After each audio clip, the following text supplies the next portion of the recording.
Test 1, 2.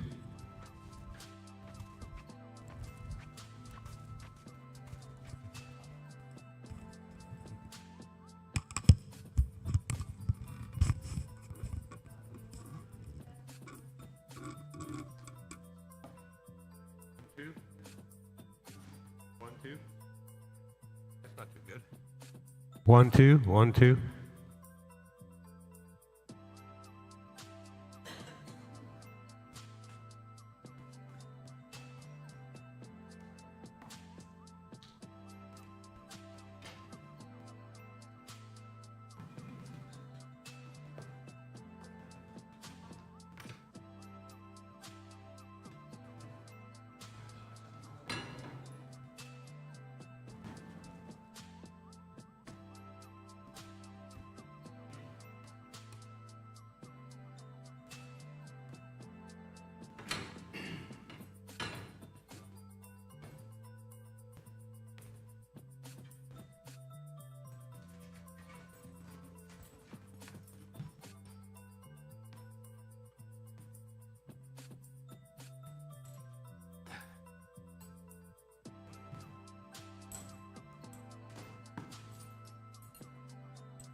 One, two.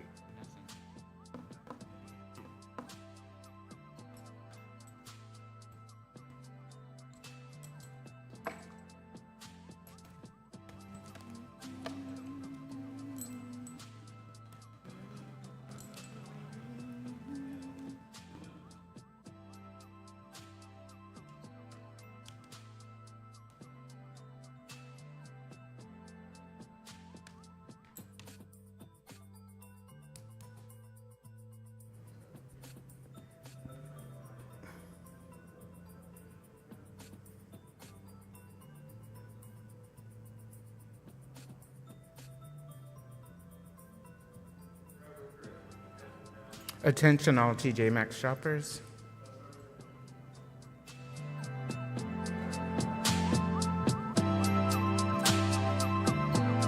I heard the cleanup.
Wait, give me 2 seconds. Yeah.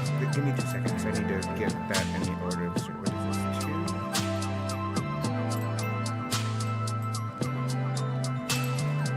We have a congregant who's so I had to add that to make sure. Let me get it on my. So what are you asking again?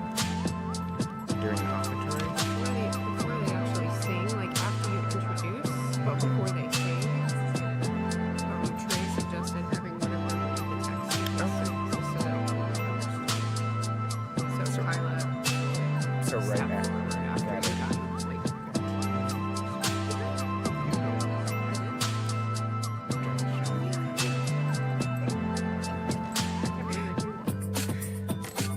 Pumped. Even I got an email that they had come.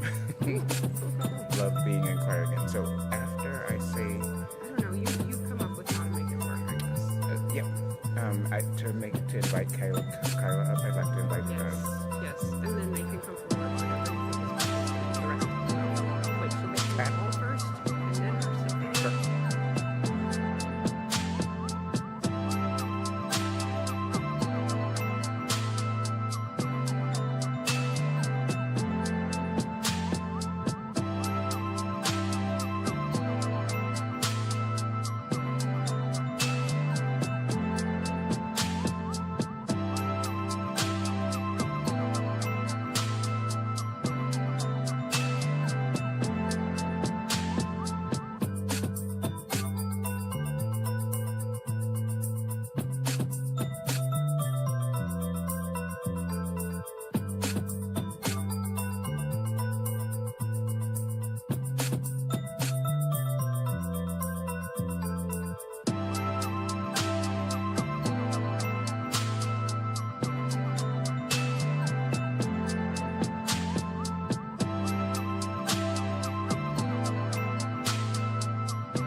They drew a circle, shut me out, a heretic, a rebel, a thing to flout.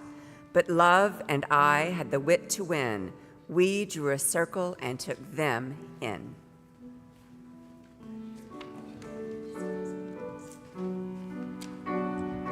Let's go ahead and sing. I invite you to rise and body your spirit. Online people, stand if you'd like to.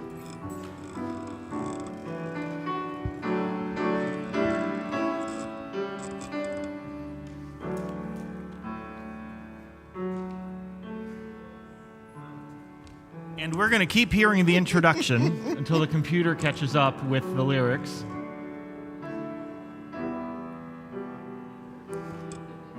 All right. No, don't see that. Just keep going.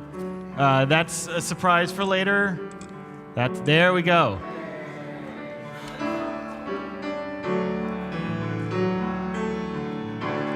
This is my song, O God of all the nations,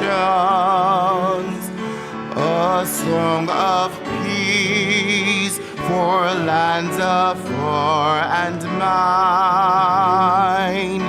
This is my home, the country where my heart is. Here are my hopes, my dreams, my holy shrine. But other hearts in other lands are beating with hopes and dreams as true and high as mine. My country's skies are bluer than the ocean, and sunlight beams on clover leaf and pine. But other lands have sunlight too, and clover, and skies are as blue as mine. Oh, hear my song, thou God of all the nations, a song of peace for their land and for mine. And to fill you all in, we have a lovely little program called, what is it called? OBS? What's it? Screen Monkey. Anyway, sometimes it decides to do its own thing. We are so glad to welcome you today. My name is Nathan. I'm one of your ministers. We have a few announcements for you to know. One is, well, let's do middle hour first. During the middle hour, in room over there, probably 5 or 6 or 7 will be one of each. There will be a discussion of the 8th principle. 6th principle? Room 6, a discussion of the 8th principle. Do not go to room 8 for a discussion of the 6th principle because we do not have a room 8 and we're not discussing that one. And then room 7 is the social justice team's subcommittee on the sub-team on education. Also, on June 8th, we are having a men and men-typed people bonding retreat at the Hilltop Arboretum. The official title is Woo Woo, and there will be fishing and fauna gazing and all sorts of other things. If you would like to go to that, I think you may even be able to just show up, but come tell one of us so that we can make arrangements to make sure we have enough, so that we can make sure that the food is available. And so we had an auction last night. Online people, this place was booming with people. And all of the chairs are back in the way that they should be, which is a rare occurrence when anyone moves the chairs. So I don't know who did the magic, but it was a great night. Normally we have someone come up and announce how the auction did, but I don't see those people here because I am guessing they're still recovering. So I am going to make up in real time that the auction raised roughly $400,000. Or no, let's let you not be disappointed when you find out the real number. We only raised about $300. Not a great fundraising event, but when you find, oh, Christy, do we know the number? They may. Oh no, they may know. We don't know. It'll be between 300 and 40,000. So we will announce that as soon as we know. It's so good to be together in church. And actually, Joanne, would you come up for a special recognition?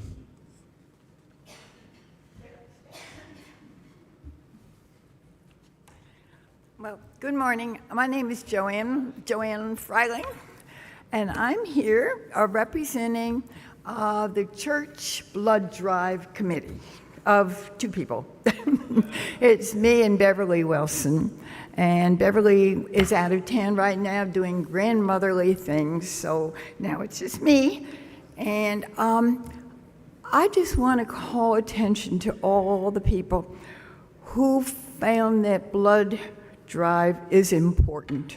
And the person who realized it first was years ago. How many of you knew that the Unitarian Church had angels?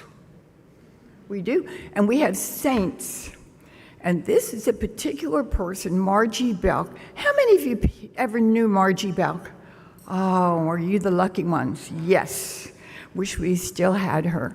She's a med tech, and she's the one who realized the importance of blood in our community. And she thought, okay, Unitarians are wonderful. Surely they want to help. So she set up a family blood drive, a family blood group at Lady of the Lake.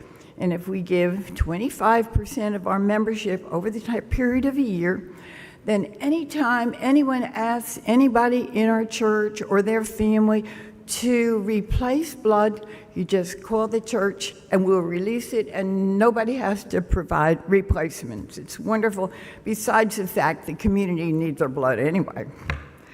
So, oh, wait a minute, no. How many of you have ever received blood? Received it. Can you stand up? Anybody in the church? Just John? Okay. Well, surprise, surprise, I couldn't even get out of recovery after surgery until they gave me a pint of blood, and then I needed another pint in my room. Thank goodness there was somebody who donated it, because it doesn't come from a factory. It comes from people who are healthy and who want to give. Now, we recently had a blood drive, April 28th, and we had 27 people go to the blood mobile and try to give. 20 of those actually were able to, and we're very appreciative. And 7 people, for a very wide variety of reasons, couldn't. But let me explain something. There's reasons for this. Every blood center in the country has the same rules. The principles are clear. There's 2 principles. The first one is the blood has to be as safe as is possible to give anybody else. You don't want to ever receive blood that isn't safe. So they ask a lot of questions, and they have a lot of rules just to make sure the blood is safe. The second principle is to make sure the blood donor is safe. They don't, after you've given a pint of blood, they want to make sure that you haven't been harmed in any way. So if you're small, you don't quite weigh 115 pounds, I think it is.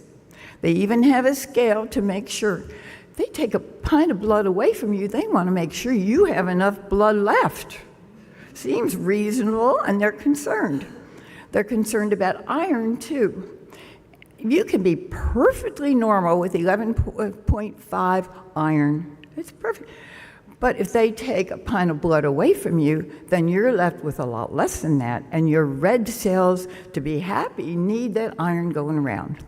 So that's why you have to actually have extra iron. So when they take a pint away, you will have enough to keep you safe. Now, we have had, over a period of years, a lot of donors and a lot of people who have tried, but for reasons, all different kinds of reasons. Would all the people who have donated or tried to donate, please stand up? There's a bunch of you here. Yes. Thank you. Thank you. That is, aren't you all impressed? I am. That's wonderful. Because as time has passed over the years, a lot of our blood donors, our regular donors, we're getting older and exposed to all kinds of things. On September 22nd, you can mark your calendar, the Bloodmobile is coming again. And anybody healthy that day would appreciate if you consider donating. The community needs it. You know, people need it. And we need actually some more younger people donating. I'm 85, I'm still donating.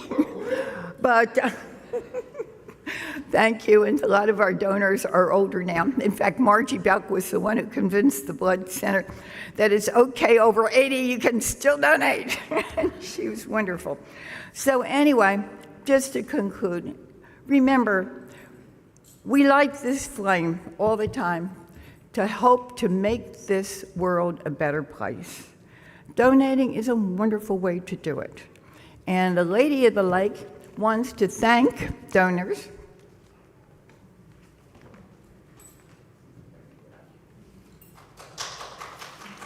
And if you have been a donor at any time, you can go pick up this special bag that they have brought over for you. It has some little things inside too. And thank you very much.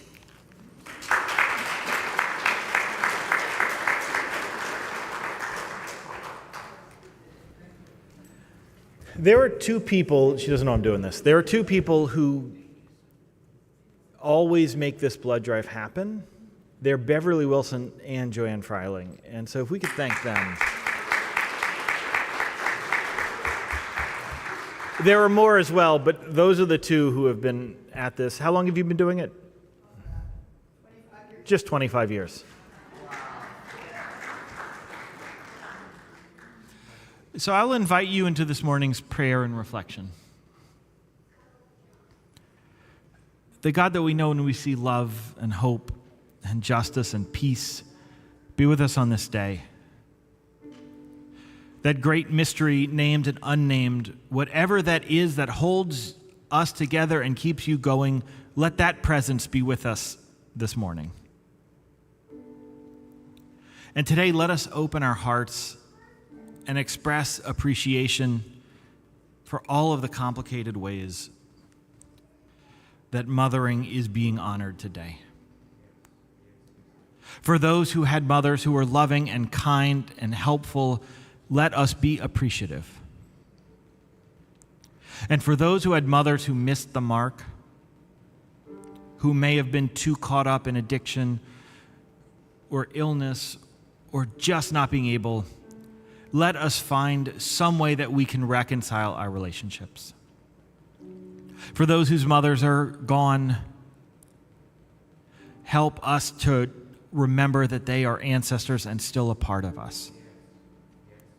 For those who are mothers, or those who identify as mothers, or those who wished they could be mothers, or those who are glad they are not mothers, for all those that are wrapped into this day, hold their hearts. And help us to remember that we are all human, and that we all long for a better world. And help us to know that we are connected through the ages. Hold all those who are included in this holiday and all those who are excluded. And help us never forget the origin of this holiday is peace and an end to all war. May you be at peace. May you know love. Amen.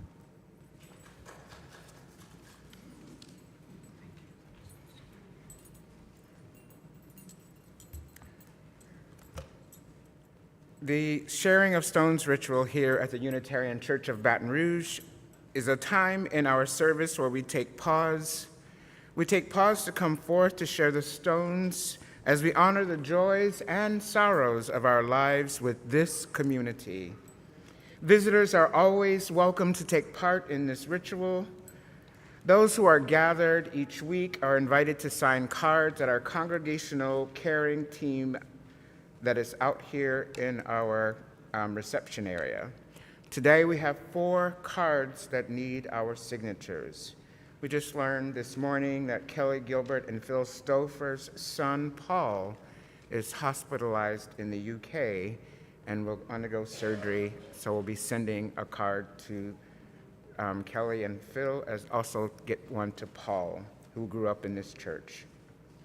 We have 3 other cards for wishes for continued healing for Christy Howard, Mona Romaine, and Bruce Blaney. Those who would like to take part in this ritual, please come forth lining up on the east or west walls of the sanctuary, or if the center aisles are easier for you, please feel free to do so. Online, please share in the chat if you have a stone or concern or joy that you'd like us to hold. Our sharing of stone ritual begins.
Let us say together our chalice lighting words.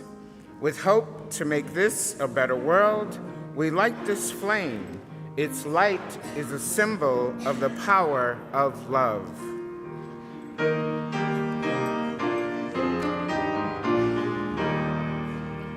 From all that dwell below the skies, let songs of hope and faith arise. Let peace, goodwill on earth be sung, through every land, by every tongue.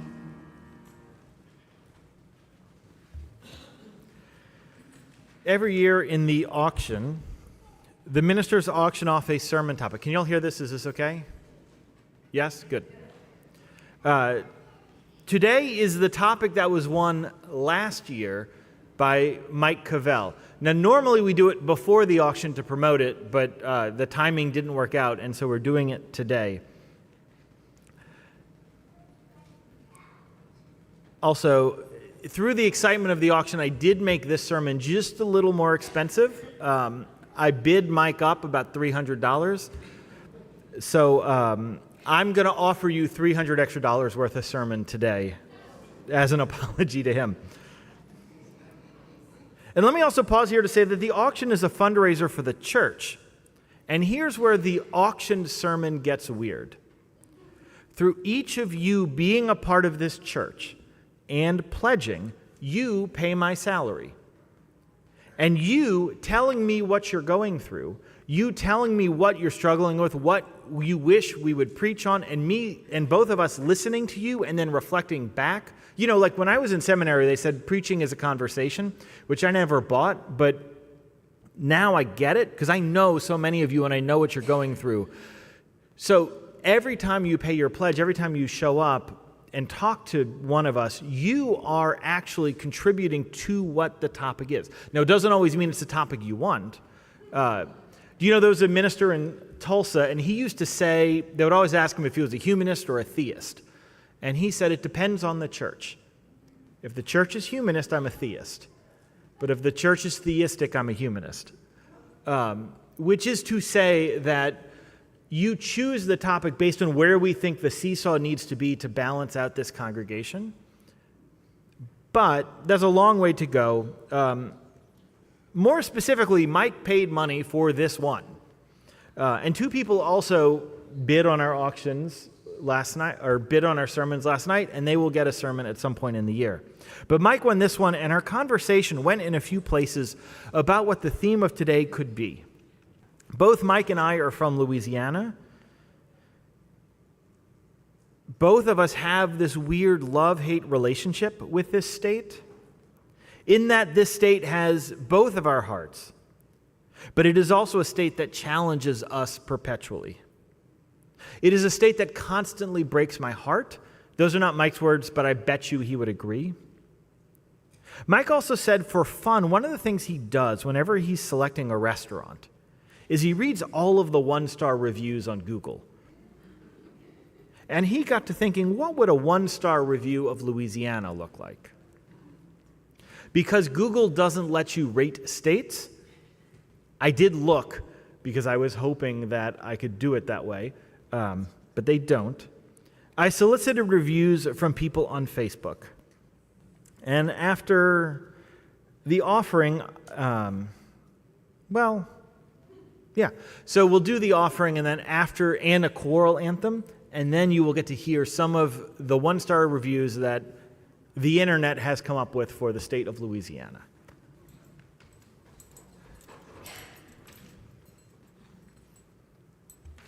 This church, as we know, shares generously of its resources.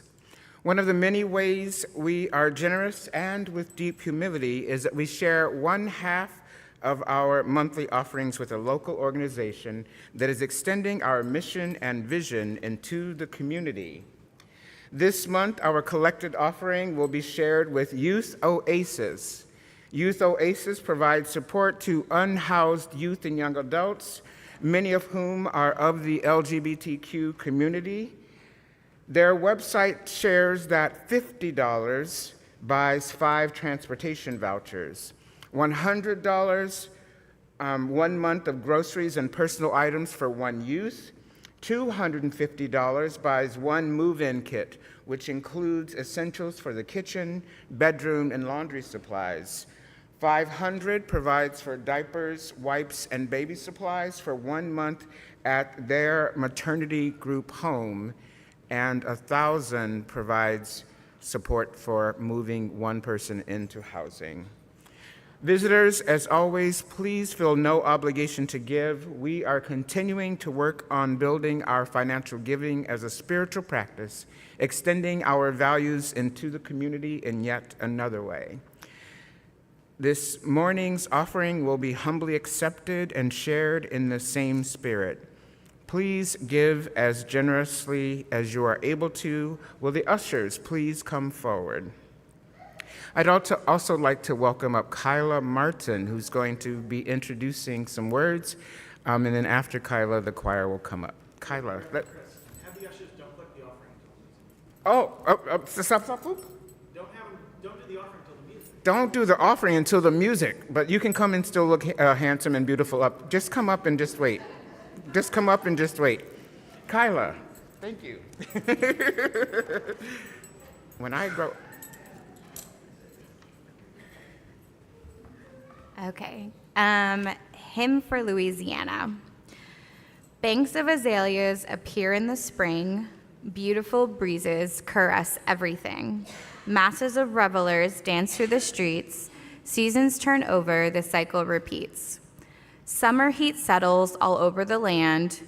Beachgoers frolic and play in the sand. Kids of all ages eat snowballs and sweets. Seasons turn over, the cycle repeats.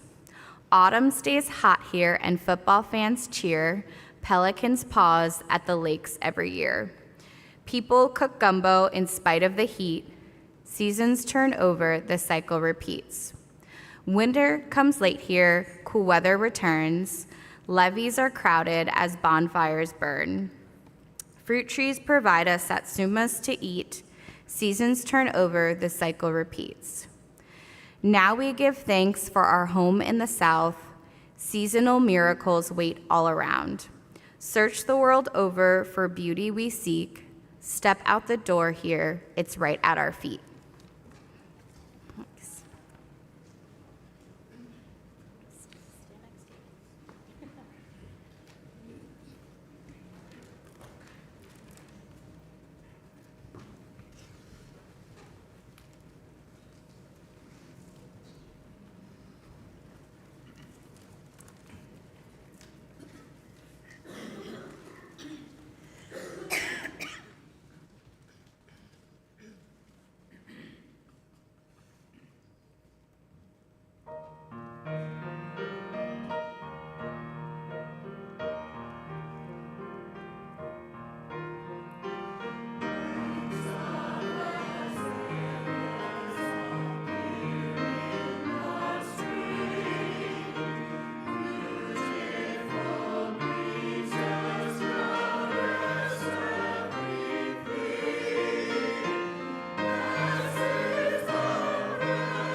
Louisiana's one-star reviews.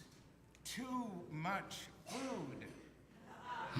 Flavors make it impossible to eat everything makes it impossible to stop eating everything in sight. 1 of 5. Don't recommend. Festivals are annoying.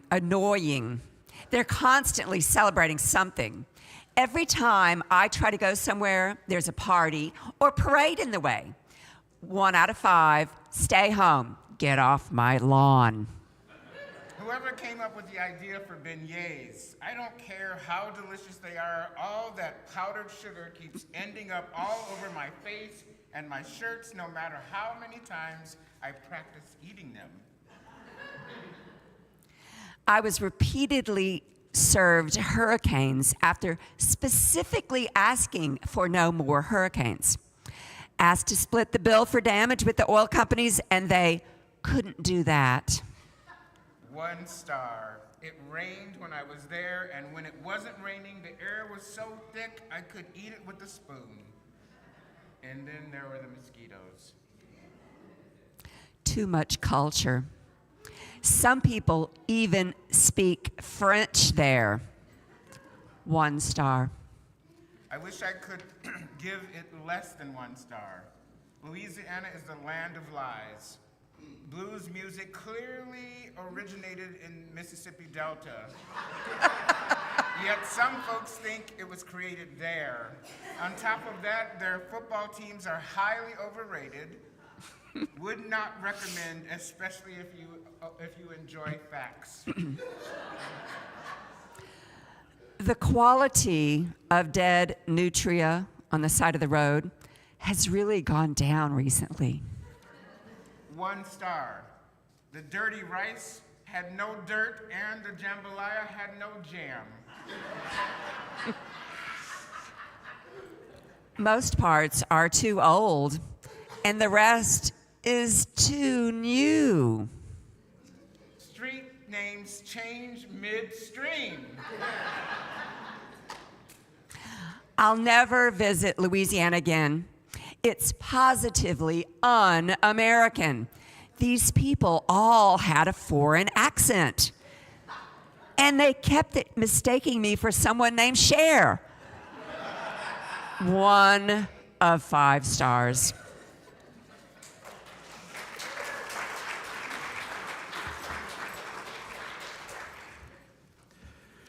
There's another thing we have to do, which is complain about other Unitarian Universalists. So, when we try to plan hymns that fit the seasonal changes, they're terrible because they were written by people not from here. So I'd like to read you a verse from my favorite of the hymns I don't like that says, "In the cool of summer evening, when the dancing insects play." So we don't pay Lee very much. Lee works 20 hours a week so that they can do gigs out in the theater and other places. But Lee wrote all the words to the, I mean, the tune is a different tune, but Lee spent how many months? All right, so 1 day, I mean, but a long time working on rhymes so that we could actually have a hymn that reflected the seasons here rather than this weird harvest grain kind of stuff. So I just want to appreciate the choir, but also Lee for the work to make that happen.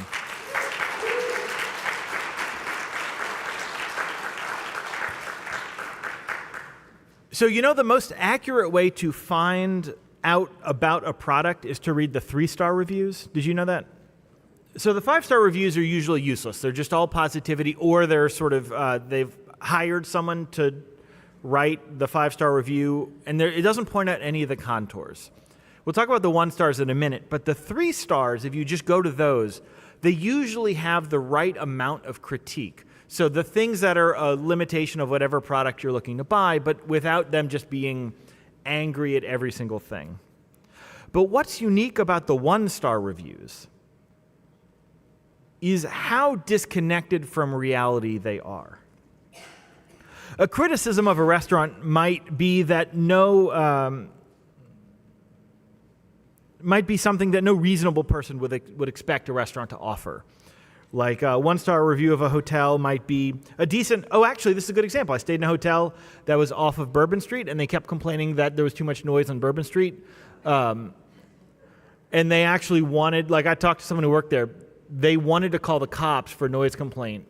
But that's a good example of a one-star review, right, that is disconnected from the reality of where you are. But the one-star reviews are also interestingly more honest. More often than not, there's a disconnect between the high standards and the reality of the lived world. In other words, one-star reviews, through the inversion of disappointment, point out the highest standards and ideals that people may have for living in this world. They are the things we want most in this world and are upset because they are not provided. From that sense, I think Louisiana could stand to have a few more one-star reviews. This is a state that perpetually under-asks what could be expected. Early into my ministry, so I went through, I should actually probably graph this out, a series of cascading disappointments in the state. And early, that was not meant to be a laugh, but I got one laugh out of that.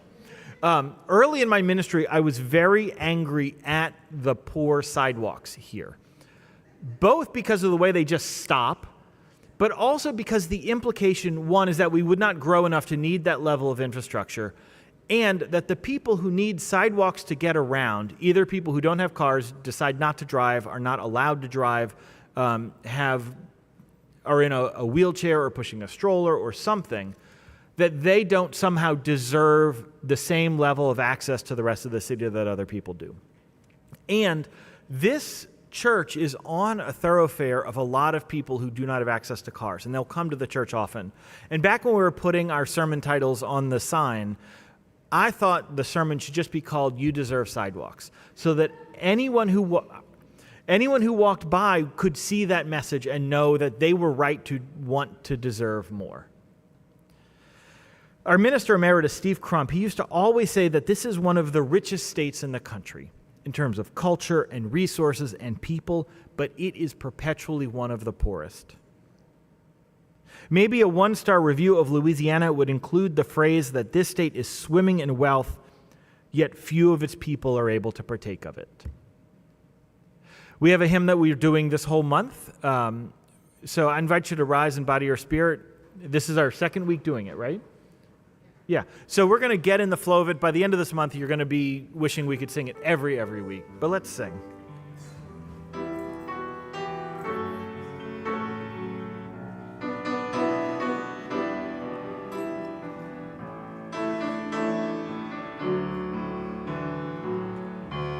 When we are singing, we are bound together. When we are sharing, we are free to be. Both in our singing and in our sharing, we are bringing change. We are making peace.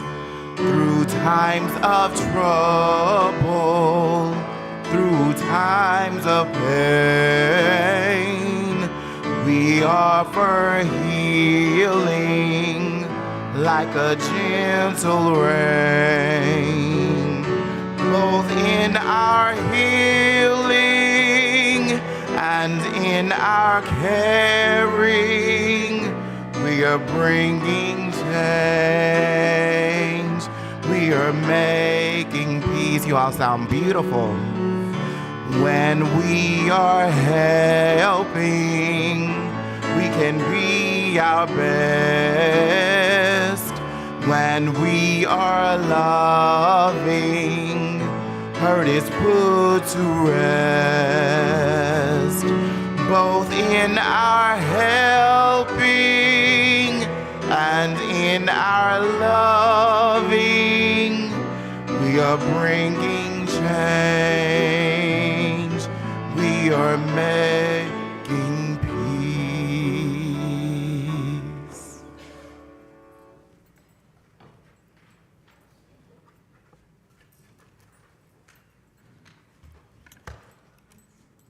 The poets are going home now. After years of exile, after the northern climates where they worked, lectured, remembered, where they shivered at night. In an indifferent world where God was the God of business, and men would violate the poet's moon, and even the heavens became zones of war. The poets are going home to the blood-haunted villages, to the crumbling walls still pocked with spray of bullets, to the ravine marked with a new cross where their brother died. No one knows the precise spot where they shot him, but there is a place now to gather, to lay wreaths. The poets will bring flowers. The poets are coming home to the cafes, to the life of the streets at twilight, to slip among the crowds and greet their friends.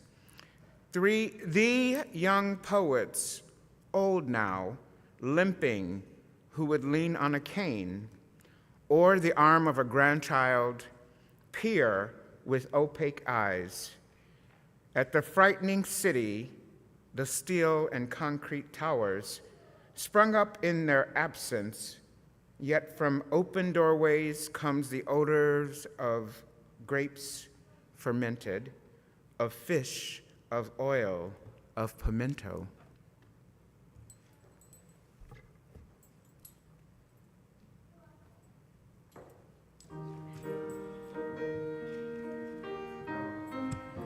Right where you're seated, let's do this next hymn.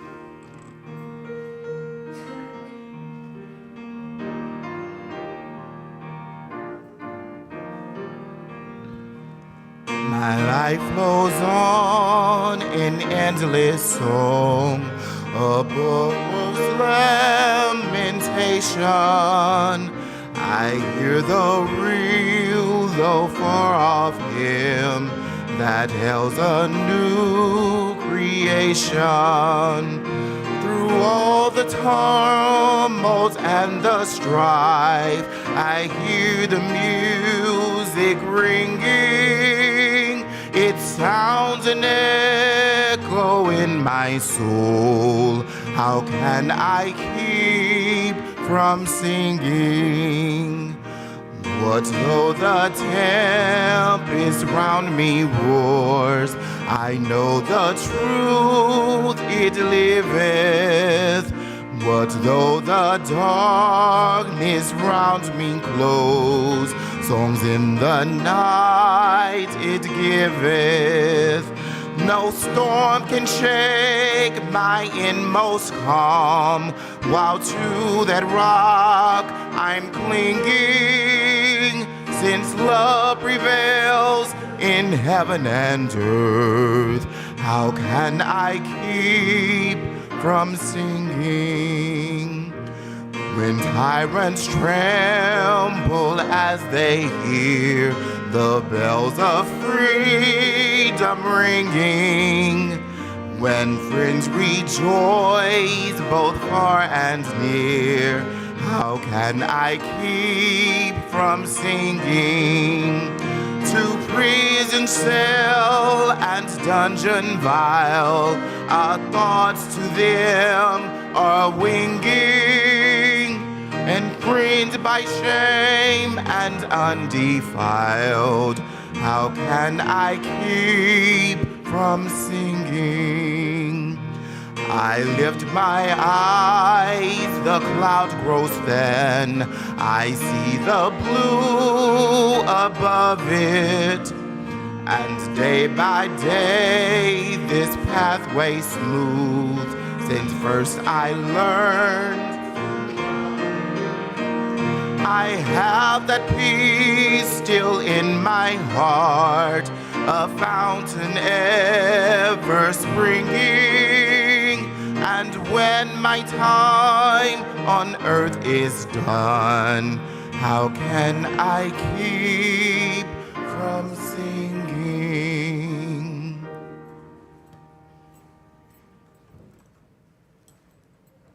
The poets have come home to the melodious language that settles in their heads like moths alighting, this language for which they starved in the worlds of guttural, crude monosyllables barked by strangers. Now their own language enfolds them with warm vocables. The poets are home. Yes, they have come back to look up at the yellow moon, cousin of that cold orb that only reflected their isolation. They have returned to the olives, the light, the sage-scented meadows, the whitewashed steps, the tubs of geraniums, the sere plains, the riverbank spread with laundry, the poppies, the vineyards, the bones of mountains. Yes, poets, welcome home to your small country, riven by its little war, as the world measures these events. A country that remembers heroes and tears, where in your absence souls kept themselves alive by whispering your words. Now you smile at everything, even the priests, the militia, the patient earth that is waiting to receive you.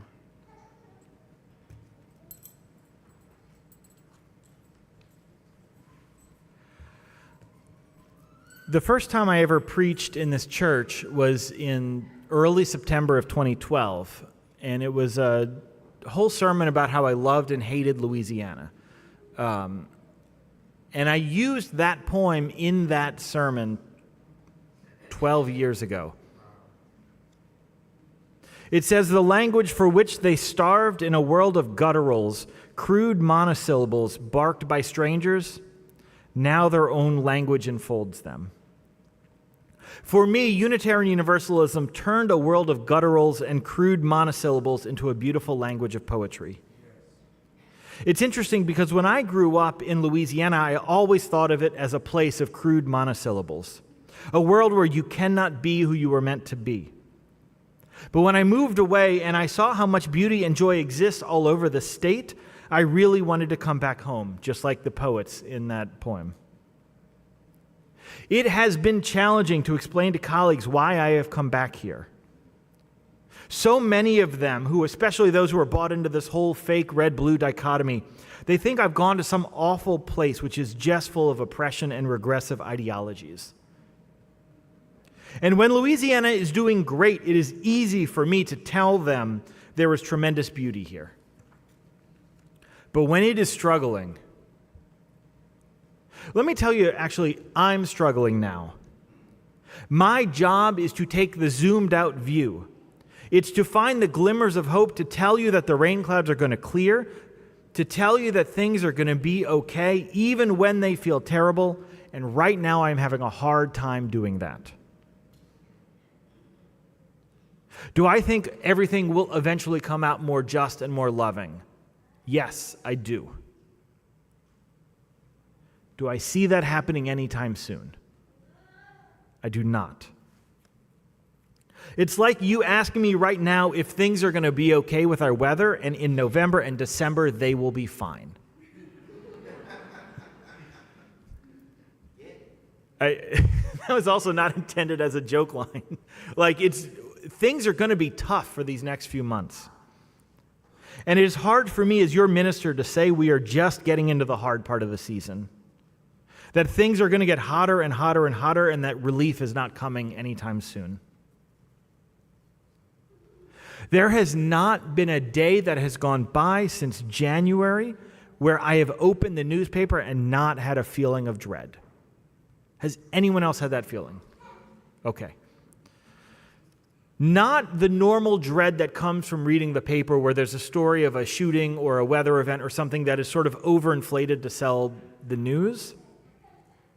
It is painful for me to read because most of the pain that comes from reading about the real things that the people we have elected to represent us are doing in and to this state.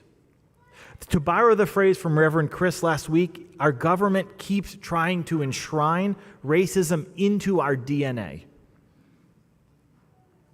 This past week, I was at a conference in New Orleans for a collective of interfaith leaders who are doing reproductive justice work. And reproductive justice is not just a pro-choice abortion thing. Reproductive justice leaders ask for 4 things. See if these 4 land with you. 1 is the right to bodily autonomy. 2 is the right to have children. 3 is the right to not have children. And 4 is the right to have your children grow up in a safe environment. Tuesday during the conference, I met a woman from Monroe. She's a reproductive justice advocate. She had brought about 15 people to the Capitol to testify. There were 2 bills that were being proposed in committee. You know, in Louisiana, we have an all-out ban on abortion in every circumstance. The bill was to have a carve-out that specifically gave permission for abortions in the case of severe medical distress, to tell doctors that they are free to treat patients as they see fit if the risk of the mother's life is pretty imminent. The other, and this is a hard sentence to say in church, was a rape and incest exemption for children. These brave citizens came to Baton Rouge, some traveling for miles, to tell their painful and very personal stories to those people whose job it is to make it so that people in this state are safe. I try to avoid partisanism here for a few reasons. One reason is because any church that becomes a tool of the state by endorsing a candidate or endorsing one political ideology renders itself irrelevant. I think the decline in people going to church is because churches have so closely aligned themselves with varying political parties, and I'm not just talking about one of the many political parties. But I also avoid partisanism because many people in this church feel emboldened when you know that you are not like those people, whoever those people are. And whenever we decide we are not like those people, it allows us to avoid doing the real work of finding our own complicity in this government's oppressions. So I avoid partisanism for a variety of reasons. In this instance, I can't find another way to describe it. Every Republican on that committee who was hearing the testimony about those bills got up and left for all of the testimony. They came back at the end of the testimony, and they voted against it. The activist I was talking to at that conference, she talked about how demoralizing it was for people to take the risk of testifying. Think about the risk that it takes to come to the Capitol, to publicly speak, but to speak about things so personal and so easily judged. And she worried about people losing hope and our inability to continue to bring people to share their experiences. So look, this church is for everybody. You do not need to believe alike here. You do not need to think alike here. Our church is measured by the variety of people who have differing political and religious beliefs sitting next to you. We will have failed as a religious institution if we are an echo chamber of any partisan ideology. There are a variety of views on the environmental justice movement here, on tax structure, on the role of government, on how we get to beloved community. There are debates about what language we should use. All of those are fair game for discussion. The thing that disturbs me right now, the thing that is visceral to my being, is that I do not see those who are elected to lead us leading us. The goal right now is not saving lives. The goal is not bettering the lives of Louisianians. The goal is shame used for control. Forcing children into bathrooms that do not match their gender, forcing people to admit what types of library books they want to check out, refusing medical care for children and women because they may not fit into the narrow definition our lawmakers have decided you need to fit into. And they do not have the courage to look into the eyes of the people whose policies their policies are hurting. They had to leave the room not to see the impact. And that is what disturbs me. There are decisions that I make as your senior minister, inconsequential compared to this. But there are decisions I make every day that include some people and exclude some people. Because every decision includes some people and excludes some people. And my job when I make those decisions is to be able to look at the consequences and to be accountable for them. The other thing I realized at this conference is how much all of us are holding right now. So this was a conference for people who are doing reproductive justice work. And very little of the time at that gathering was strategizing. It was more focused on how can you support each other and help each other get through this. So I made a short list of things that you may be holding. This was the realization that I had, was how much stress that I was holding every day when I opened that paper and I read what is happening in our state. So we are going to read a short list of what is happening, and I hope that you will let it, and I'll tell you why in a minute. And this part may take a few minutes, so especially children, just take a breath in, try to find your own place here. But I will ask all of you to sit how you can feel most grounded to the earth right now. Try to exhale as you hear one of these things that you have been holding, that you need to let go of. I do not necessarily mean let go of this forever, but it doesn't need to live in your body. See which of these that we are listing that you are holding in your muscles. Everyone breathe in and let's do this together.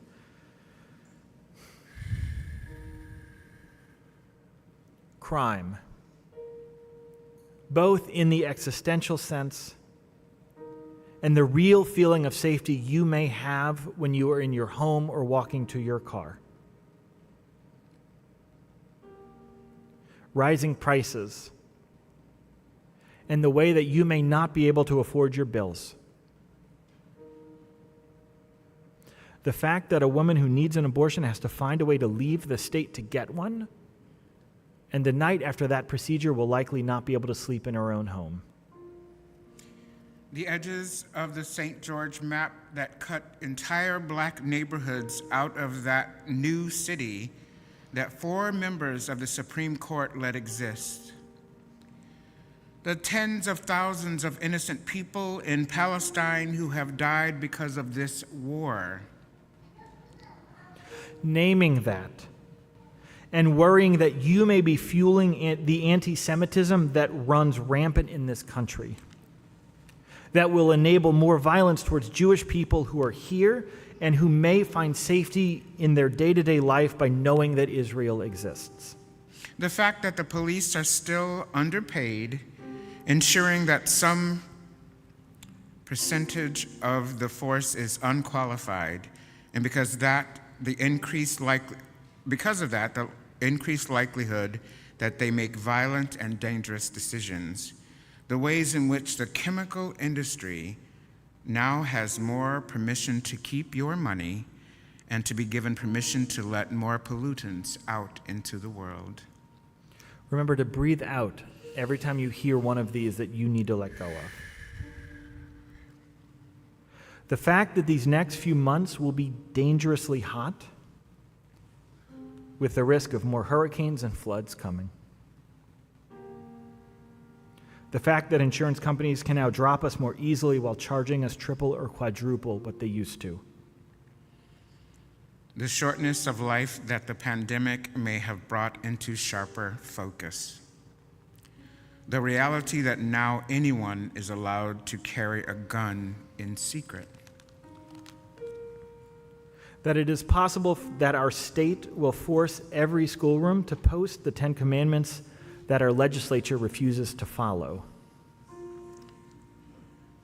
To worry about creeping fascism, the worry about the unchecked rise of white Christian nationalism, the worry about the election in November, and more specifically, the response of people, no matter who wins. The ways in which our Supreme Court cannot be trusted to be a stopgap for trans people or black people or indigenous people or poor people or anyone that this country has marginalized. The fact that there are hundreds of thousands of dollars coming into our local election races by corporate interests from outside of our state, making it hard for us to trust our elected officials. I'm asking you to let all of this go, to let these burdens down, because the more you have to hold, the more likely it may be that you lose hope. And when you lose hope, oppression wins. Yes, poets, welcome home to your small country, riven by its little war, as the world measures these events. A country that remembers heroes and tears, where in your absence souls kept themselves alive by whispering your words. Now you smile at everything, even the priests, the militia, the patient earth that is waiting to receive you. The woman who brought those people to testify at the legislature, I ran into her in New Orleans at a Planned Parenthood karaoke night. She kept begging a colleague of mine from Washington, D.C. to sing Love Shack, specifically the part where so she could sing the Tin Roof Rusted line over and over.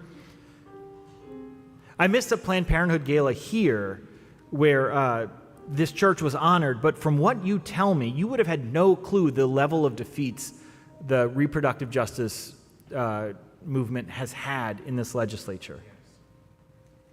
Because the people were so joyous and celebrating at that gala. And I'm guessing the energy was the same at that, I don't know that it was a dive bar, but it felt like a dive bar that I went to where they had the Planned Parenthood karaoke night, where people were singing at levels I could not imagine. As a genuine Frozen person who does not enjoy singing, I really could not imagine. But the energy was through the roof in that place. Every year in this state we have Lent. But every year in this state we have Carnival too. Our job as a religious people is to care deeply about this world and to not let anyone take away your joy or your hope. They do not have that right. So it does not matter how tough things get, this church is here for you. The simple gift of living is greater than anyone on this earth has the power to take away. So my one-star review of Louisiana would really be just an inversion of everything I deeply long for this state. A state that has a long history of prioritizing joy and celebration and letting flavors meld with each other without anyone getting squashed by another flavor. This state has taken the racial and religious tensions of this country and at times turned them into something beautiful, where every person is allowed to flourish. This state is rich in soil and culture and support and family. And it is okay for you to say that we demand a more loving state where all people can live as God made them to be. And if that doesn't work, made as you know you are. No one can take that away. Let's sing. Amen.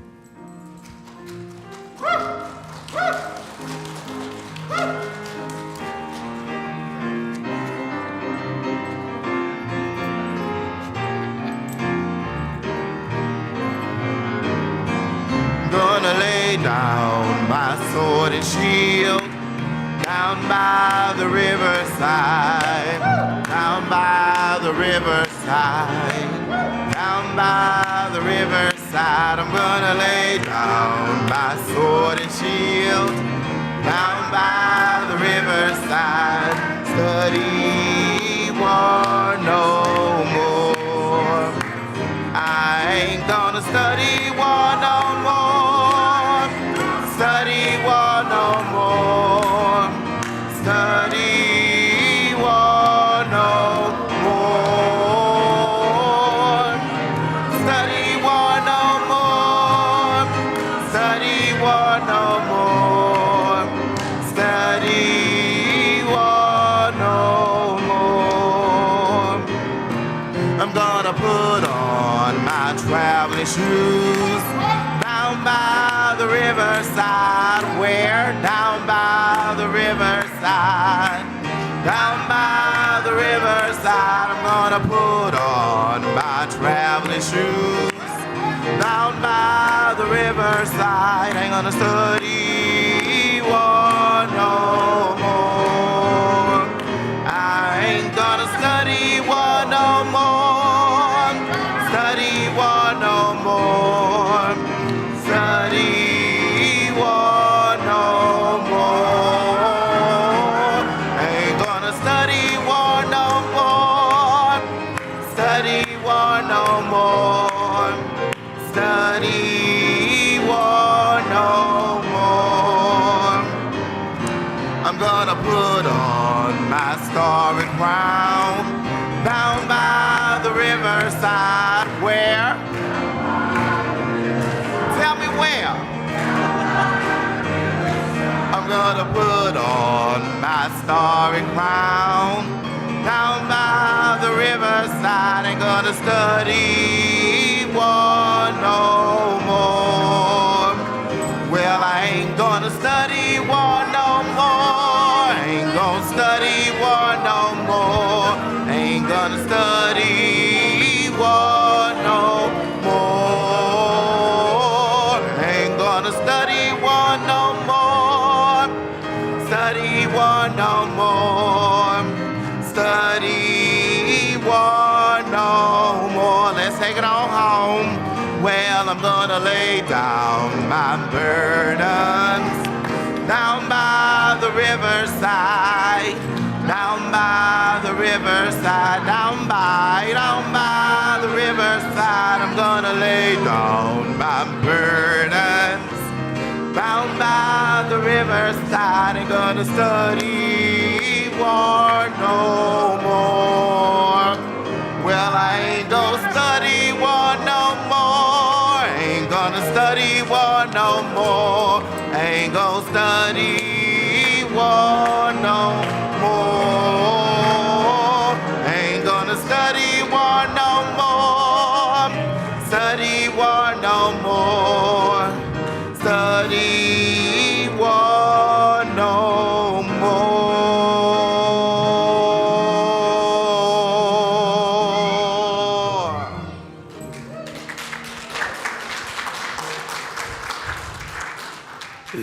When those colleagues ask what it's like to serve down here, I tell them that I serve in a place where the sins of the country come to rest. And the people here, given the more trauma than almost anyone could experience, have found a way to make joy and love and food and life out of it. That we are trying our hardest to make this world better, and the world could model off of us. Go in peace, go in love. Amen.